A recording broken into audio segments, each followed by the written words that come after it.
بسم اللہ الرحمن الرحیم۔ حضرت جبرائیل علیہ السلام نے کہا، اللہ تعالیٰ کا حکم ہوا ہے کہ اس تیر کو تیری پیٹھ کے خون سے آلود کر کے نمرود کی طرف ڈال دوں تاکہ وہ خدا کی درگاہ سے نا امید نہ جائے۔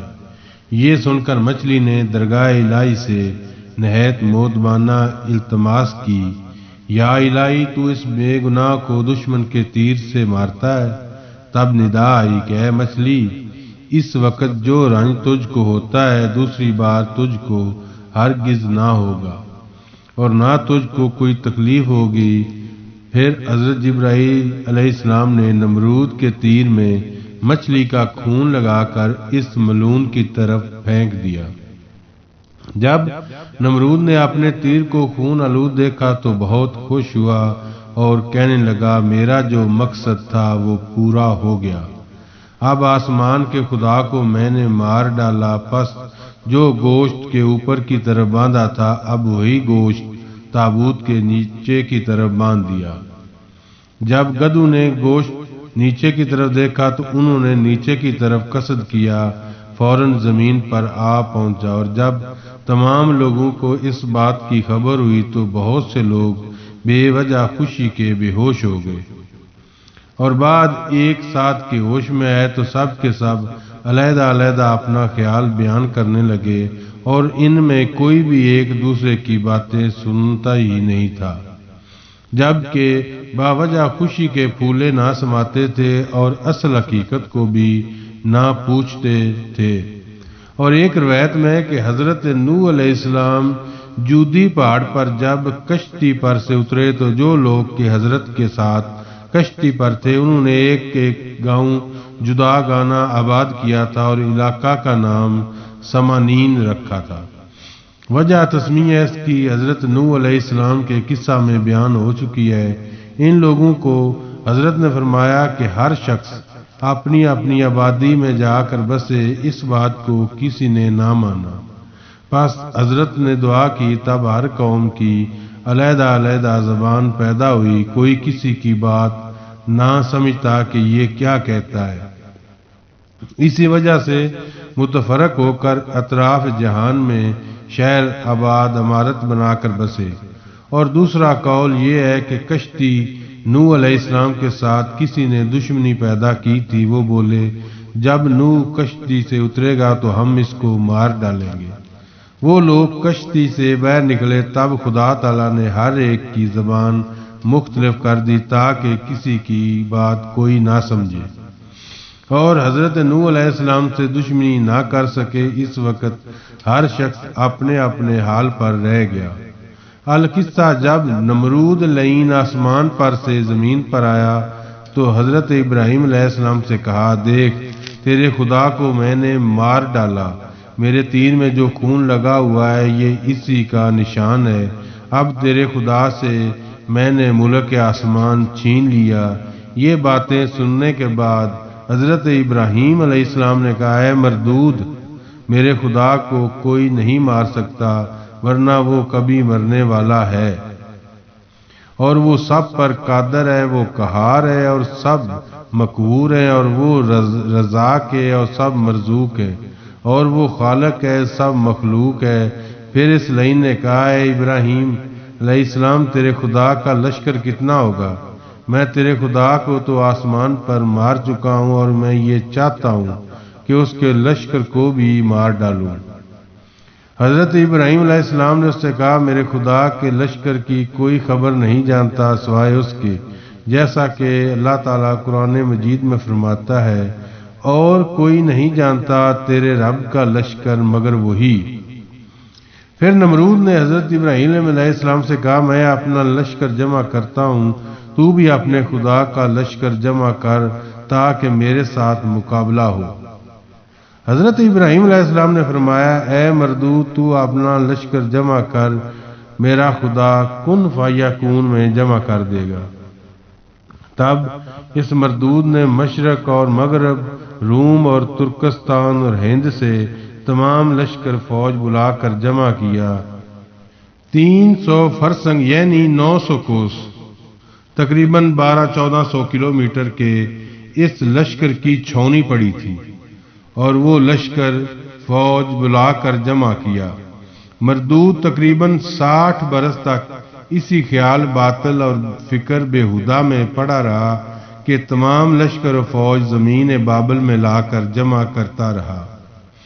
حضرت ابراہیم علیہ السلام نے کہا، اے پلید، خدا سے شرم کر، وہ تمام مخلوقات کا خالق و رازق ہے، اس سے ذرا تو ڈر، اور اپنا خالق جان کر اس نے تجھے دنیا میں سلطنت دی اور آخرت میں بھی دینے والا ہے۔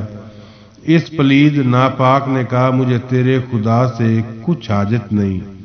تب حضرت ابراہیم علیہ السلام نے خدا سے دعا مانگی، اے بار الہی، یہ ملعون نافرمان تیرے ساتھ مقابلہ کرنا چاہتا ہے، تو اس کو ہلاک کر۔ تب حضرت جبرائیل علیہ السلام آئے اور حضرت ابراہیم علیہ السلام سے کہا، تمہاری دعا قبول ہوئی۔ پس نمرود نے 60 لاکھ سوار زرہ پوش تیار کر کے حضرت ابراہیم علیہ السلام سے کہا، خدا کو اگر طاقت ہے تو کہہ دے کہ دنیا کی بادشاہی ہم سے چھین لے، مگر پہلے میری فوج سے آ کر لڑے۔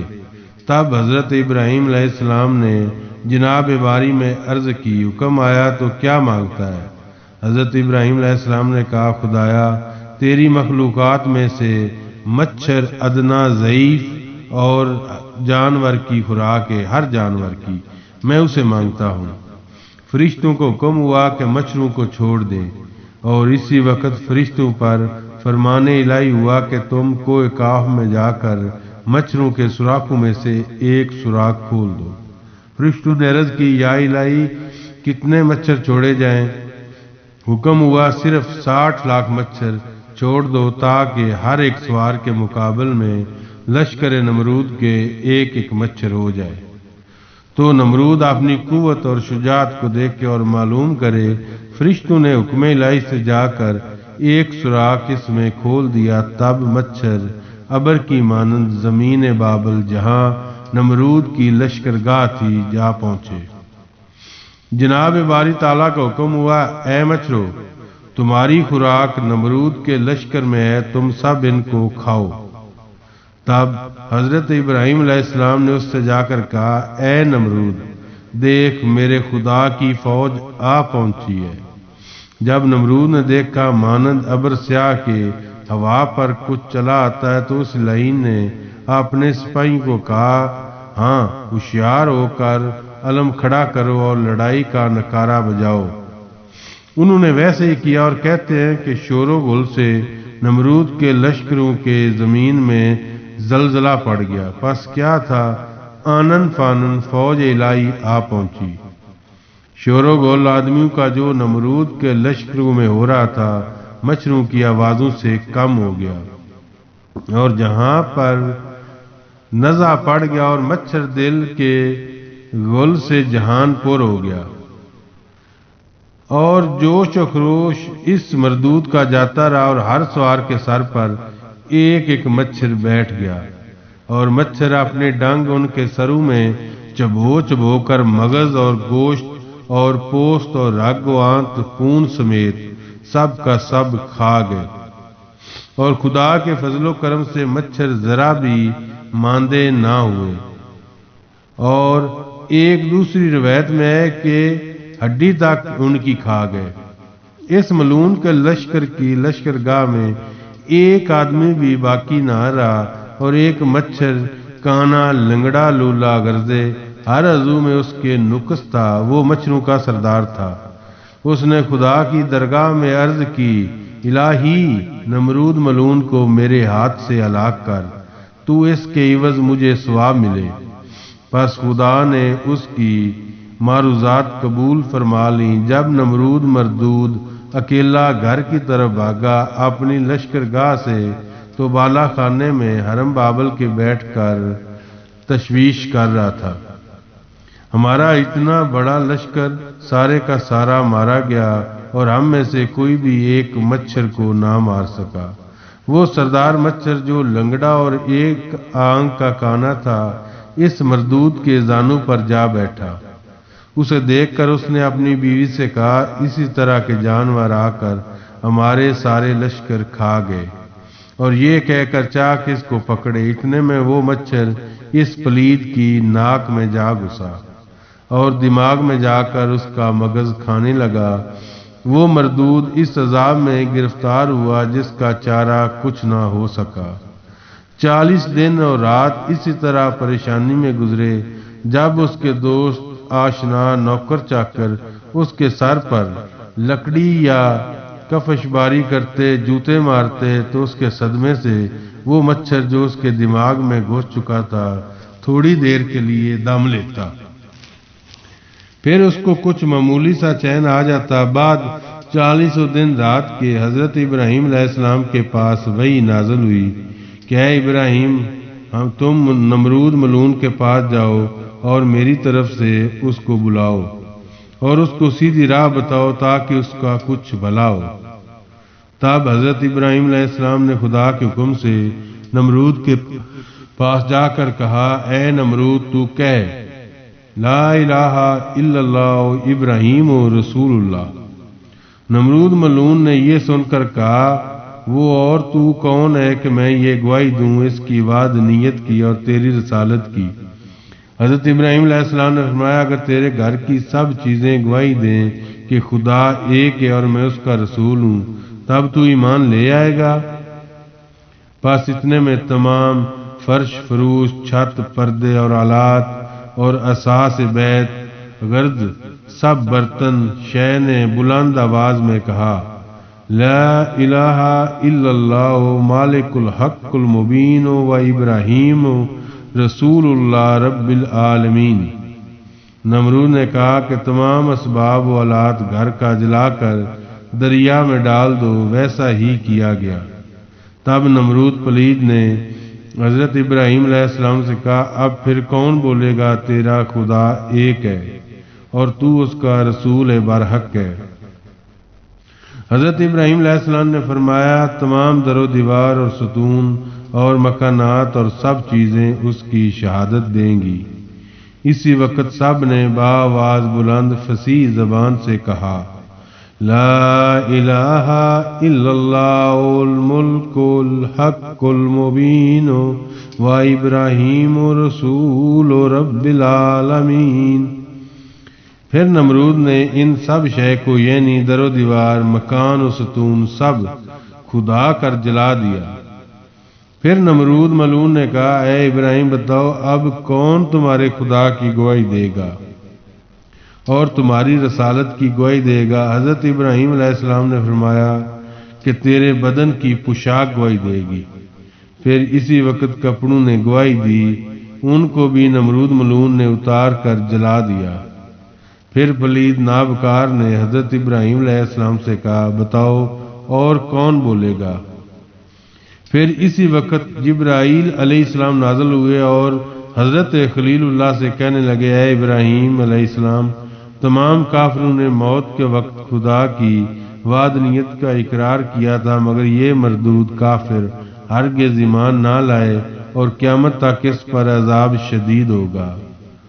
اور ایک حدیث میں آیا ہے کہ جس وقت عبداللہ ابن مسعود نے ابو جہل کا سر کاٹنا چاہا اسی وقت ابو جہل نے کہا اے عبداللہ تم اپنے محمد صلی اللہ علیہ وآلہ وسلم سے کہہ دو کہ جب سے میں اس کو دشمن جانتا ہوں تب ہی سے یہی بولتا ہوں کہ وہ رسول خدا کا نہیں۔ پس قیامت کے دن حشر کے میدان میں حضرت بلال حبشی نماز کے لیے اذان دیں گے اشہد واللہ الہ الا اللہ واشہد ان محمد رسول اللہ۔ یہ سن کر ابو جہل وہاں بھی بولے گا کہ محمد رسول اللہ خدا کا رسول نہیں۔ بس یہ دونوں مردود ابو جہل اور نمرود دنیا میں بڑے کافر تھے اور آخرت میں ہمیشہ عذاب ان پر ہے۔ حضرت جبرائیل علیہ السلام نے آ کر حضرت ابراہیم علیہ السلام سے کہا کہ اس ملعون کی اجل آ چکی ہے، اب کچھ دن بھی باقی نہیں۔ جس گھڑی وہ مچھر اس کی ناک سے نکل کر چلا گیا وہ مردود وہیں جہاں تھا مر گیا اور جہنم واصل ہوا اور قیامت تک عذاب میں مبتلا رہے گا۔ اور ایک روایت میں ہے کہ نمرود کے سر پر سونٹا مارنے کے لیے ایک نوکر مقرر تھا۔ جب شب و روز اس کو سونٹا مارا جاتا اس کو کچھ قرار و آرام ہوتا۔ اسی طرح جب رات دن سونٹے لگاتے لگاتے 40 دن گزرے تو نوکر جو مقرر تھا وہ ناچار ہو کر آخر غصہ ہو کر ایک ہی دفعہ زور سے ایک ڈنڈا ایسا مارا اس مردود کا سر 2 ٹکڑے ہو گیا اور اس کے سر کا پورا بیجا نکل پڑا اور اسی حالت میں اس کی جان نکل گئی اور وہ جہنم میں داخل ہو گیا۔ اور وہ مچھر مغز کھا کر کافی بڑا ہو گیا تھا، وہ سر کے پھٹ جانے سے باہر نکل آیا اور پھر وہ بھی چلا گیا۔ حضرت ابراہیم خلیل اللہ علیہ السلام کی مراجت۔ جب نمرود واصل جہنم ہو گیا تو اس کی قوم میں جو لوگ موجود تھے سب حضرت ابراہیم علیہ السلام کے پاس آ کر کہنے لگے، آج تک یہ ملک نمرود پلید کا تھا، اب تمہارا ملک ہے۔ حضرت ابراہیم علیہ السلام نے فرمایا، مجھے ملک گیری سے کچھ کام نہیں اور یہ ملک ہمیشہ ملک بے زوال کا ہے اور میں بندہ بازوال اس بے زوال کا ہوں۔ ملک مصر و عجم بادشاہوں کی جگہ ہوں اور ملک شام نبیوں کی جگہ ہے، میں تو شام جا رہوں گا۔ لوگوں نے کہا ہم بھی آپ کے ساتھ شام میں جا رہیں گے۔ تب حضرت ابراہیم علیہ السلام شام کی طرف راہی ہوئے۔ ریا نامی ایک جگہ ہے، وہاں آپ پہنچے، اس ملک اور شہر کو رونق بخشی اور وہاں سے دریائے فرات کے کنارے آپ پہنچے، وہاں بھی ایک شہر آباد کیا اور اس شہر کا نام رقیہ ہے۔ پھر وہاں سے حلب میں تشریف لائے اور وجہ تسمیہ حلب کی یہ ہے کہ سب وہاں دودھ دوہا کرتے تھے اور وہاں حلب عامر میں آئے۔ حلب کے معنی ہے دودھ۔ اور پھر وہاں سے عین میں آئے کہ جہاں کے بادشاہ نے حضرت حجرہ کو دیا تھا اور وہ بادشاہ حضرت ابراہیم علیہ السلام کے پاس آیا اور دین اسلام سے مشرف ہوا اور پھر جو بھی حضرت ابراہیم علیہ السلام کی ملاقات کو آتے وہ دین اسلام سے مشرف ہوتے۔ وہاں چند روز قیام کے بعد حضرت ابراہیم علیہ السلام کے ماں اپنی زوجہ محترمہ کے دمشق میں آ گئے۔ وہاں اسی دین اسلام کا طریقہ و اتوار لوگوں کو بتایا اور بہت سے لوگ مشرف بے اسلام ہوئے۔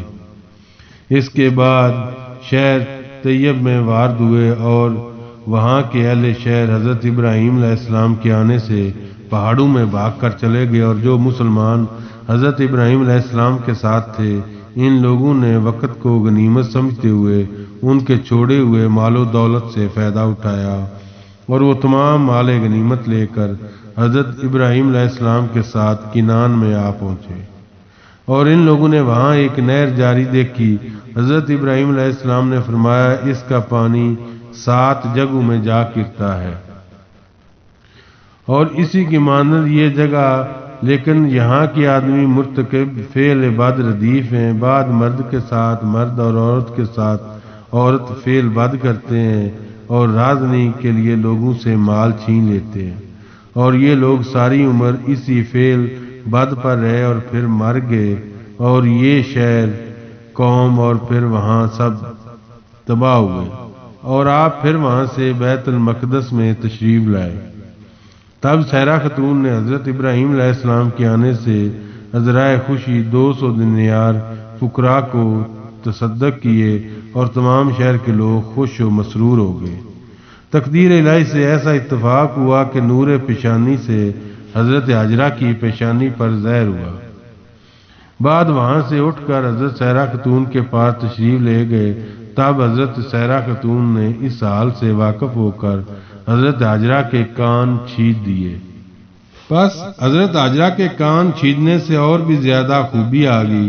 حضرت سیرہ خاتون نے کہا کہ واہ واہ، اس عیب نے تو اور ہی خوبصورتی بخشی۔ پھر وہ غصہ ہو کر ان کا ختنہ کر دیا۔ پھر اللہ تعالیٰ کا حکم ہوا کہ اے ابراہیم علیہ السلام، میں نے تمام زن و مرد پر یہ سنت حجرہ کی جاری کر دی کہ ساری امت ان کی قیامت تک پیروی کرے۔